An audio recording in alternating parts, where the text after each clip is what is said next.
ओम नमो भगवते वासुदेवाय। मनुकन्या देवहूती आणि ब्रह्मदेवांचे मानसपुत्र कर्दम ऋषी यांचं दाम्पत्य जीवन दीर्घ काळापर्यंत चालू होतं आणि त्या दरम्यान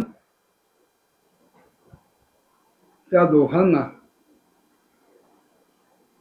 ते जीवन जगत असताना काही काळ का होईना भगवंताचं विस्मरण झालं। कर्दमांनी जी प्रतिज्ञा केली होती त्या प्रतिज्ञेप्रमाणे त्यांनी पतीचं कर्तव्य निभावलं। देवहूतीच्या ठिकाणी 9 कन्यांना जन्म दिला आणि आता मला पुन्हा तपासाठी जाण्याची अनुज्ञा तू दे असं जेव्हा त्यांनी तिला सांगितलं तेव्हा तिला जाणीव झाली की अरे आपल्याला 9 मुली आहेत, त्यांचा विवाह करणं, योग्य ठिकाणी त्या देणं, त्यांच्यासाठी योग्य तो वर शोधणं हे आईचं आणि वडिलांचं दोघांचं कर्तव्य आहे। मग ते कर्तव्य पार पडल्याशिवाय गार्हस्थ्य धर्मापासून हे कसे मुक्त होतील। आणि दुसरी गोष्ट की ह्या 9 कन्यांचा विवाह झाल्यानंतर हे वनात जर गेले कर्दम ऋषी तर इथे आश्रमात माझ्या बरोबर कोण, माझी व्यवस्था कोण सांभाळेल किंवा मला जी काही चिंता भीती ह्या गोष्टी सतावतील त्याचं निराकरण कोण करेल, मला आधार कोण किंवा तसाही आधार आपल्याला मिळाला हवा, अशा दोन्ही गोष्टींनी तिने कर्दमांना अत्यंत नम्रपणे जाणीव करून दिली। आणि कर्दमांनी स्वतःला 9 ठिकाणी विभागून त्याच्या ठिकाणी ते वीर्य प्रस्थापित केलं गर्भामध्ये आणि त्याला एकाच वेळेला 9 मुली झाल्या। आणि नंतर त्यांना आठवण झाली की आपल्याला भगवंताने वचन दिलेलं आहे, ब्रह्मदेवाने सुद्धा ही गोष्ट आपल्याला सांगितलेली आहे की भगवंत तुमच्या उदरी अंशरूपानं जन्माला येणार आहे। भगवंत सहजासहजी कधी येत नाही, तुम्ही त्याची आठवण केली तर तो तुमच्या समोर येतो। आणि म्हणून देवहूतीने तो प्रश्न केल्यानंतर किंवा ती गोष्ट सुचवल्यानंतर कर्दमांनी भगवंताचं ध्यान लावलं। भगवंत त्यांच्या चित्तात शिरले, चित्तातून त्यांच्या शरीरात, शरीरातून त्यांच्या वीर्यामध्ये आणि एका सुमुहूर्तावर योग्य वेळी देवहूतीच्या ठिकाणी कपिल महामुनींचा जन्म झाला। तत्पूर्वी वेदव्यासांनी मैत्रेयांच्या तोंडून विदुराला सांगताना त्यांच्या ज्या 9 कन्या आहेत देवहूती आणि कर्दमांच्या, त्यांचा विवाह कोणाशी कसा लावून दिला त्याचं वर्णन केलंय। त्यांची नावं जर आपण बघितली तर ह्या 9 कन्या म्हणजे 9 प्रकारच्या प्रवृत्ती आहेत, गोष्टी आहेत की ज्या प्रत्येकाच्या ठिकाणी असणं आवश्यक आहे आणि ह्या 9 गोष्टींचा उपयोग करून जीवाला भगवंतापर्यंत जाता येईल। गते शतशतोक्षतः कर्दमस्येन चोदितः यशोदितं स्वधरित्रुः प्रादाद विश्वसृजान्ततः। ब्रह्मदेव निघून गेले, मरीची इत्यादी ऋषींच्या बरोबर आलेले ब्रह्मदेव, त्यांनी त्यांना उपदेश केला, त्यांचं कौतुक केलं पुत्रधर्म व्यवस्थित पाळल्याबद्दल। आणि पुढे काय होणार आहे त्या घटनांची सुद्धा त्यांनी सूचना दिली आणि नंतर ते निघून गेले। आणि ते निघून गेल्यानंतर कर्दमांनी आपल्या पित्यांना केलेल्या आज्ञेप्रमाणे मरीची आधी प्रजापतींच्या बरोबर आपल्या 9च्या 9 कन्यांचा विधिपूर्वक विवाह केला, त्यांना कन्यादान केलं। पहिली मुलगी त्यांची कला आहे, तिचं नाव कला, आणि ती मरीची नावाच्या प्रजापतींना दिली। मरीची हे नाव 12 आदित्यांच्या यादीत सुद्धा येतं. मित्र, रवी, सूर्य, भानू, खग, पुष, हिरण्यगर्भ, मरीची, आदित्य, सवित्र, अर्क, भास्कर अशी जी 12 आदित्यांची नाव आहेत त्याच्यात मरीची आहेत. म्हणजे मरीची हे सूर्यनारायणांचं नाव आहे. सूर्यांसारखेच ते तेजस्वी आहेत.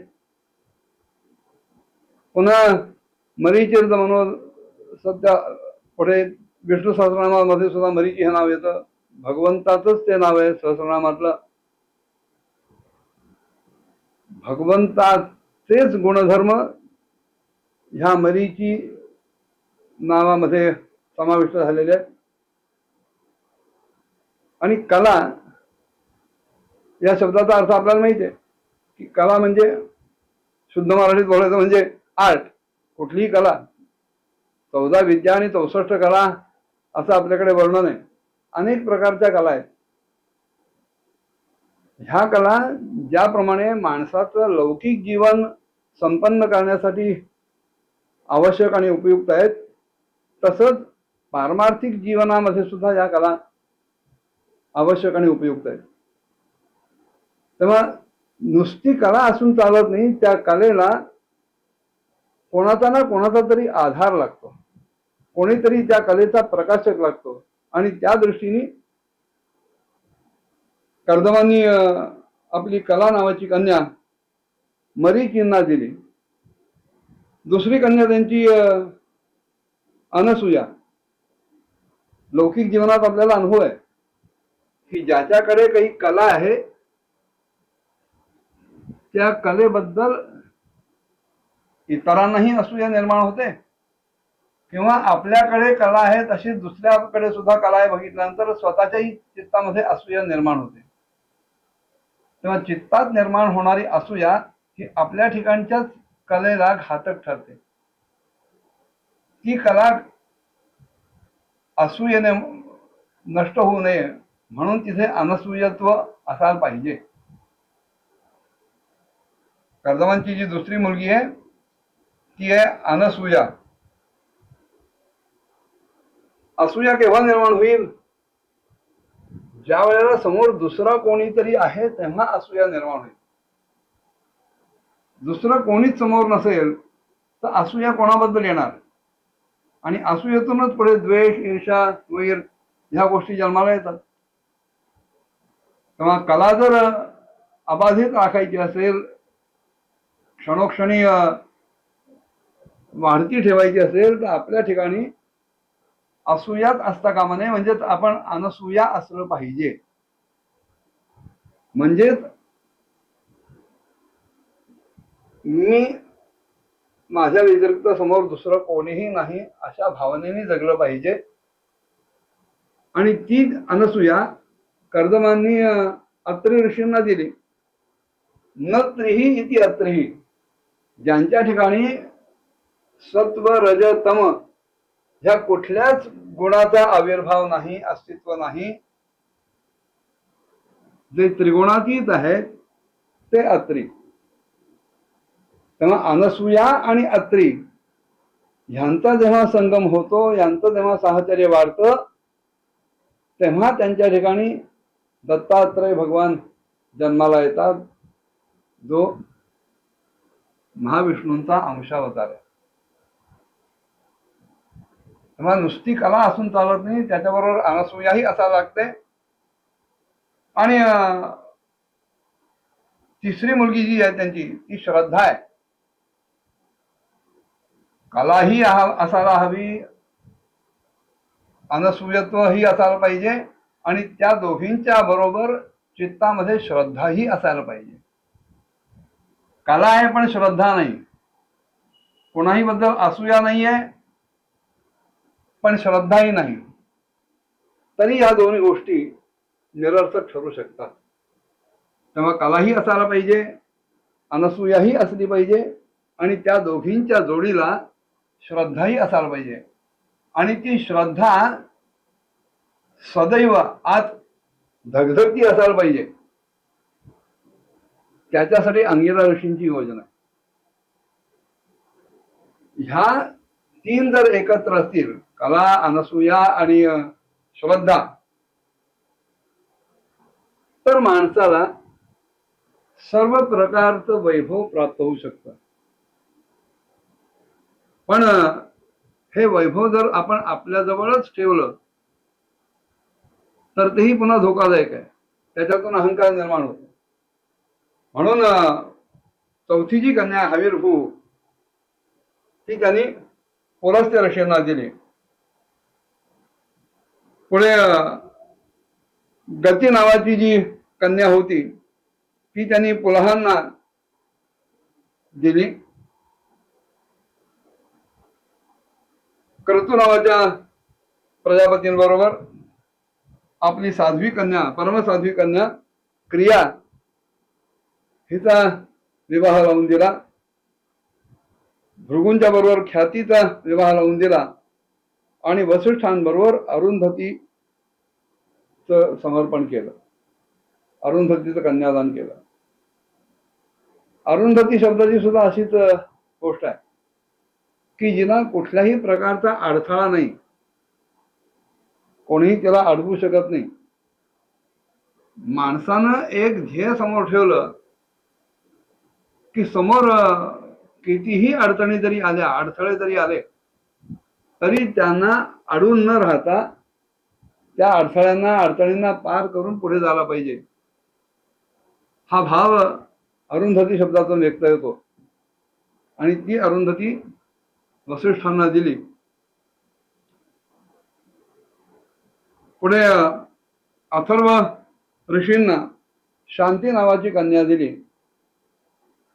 थर्व म्हणजे ताप, आग, उष्णता, तेज. अथर्व हे तापरहित होते, कुठल्याही प्रकारचा ताप त्यांच्या ठिकाणी नव्हता. शांतन तेज हा असं एका ठिकाणी वर्णन आहे. ताप नाही म्हणजे तेजस्वी नव्हते अशातला भाग नाही, पण बाकीच्या तेजाचा इतरांना जो उपद्रव होतो तसा ह्या तेजाचा, अथर्वांच्या तेजाचा इतरांना कोणालाही उपद्रव होत नव्हता आणि त्यामुळे सगळ्यांना शांतीचा लाभ मिळत होता. ती शांती अथर्वांना दिली. अशा प्रकारे 9 कन्यांचा विवाह 9 प्रजापतींबरोबर केला. या अथर्व आणि शांतींच्या विवाहामुळेच पुढे यज्ञकर्माचा विस्तार केला जातो. आपल्या सर्व जावयांचा कर्दम आणि देवहूतींनी यथोचित सत्कार केला आणि त्यानंतर कर्दम आणि देवहूतींची अनुज्ञा संमती घेऊन हे सर्व ऋषी आणि त्यांच्या पत्नी या आपापल्या ठिकाणी, आपापल्या आश्रमामध्ये आनंदानं परत गेले. पुढे काय घडलं पुढच्या अध्यायात बघूया. ओम नमो भगवते वासुदेवाय.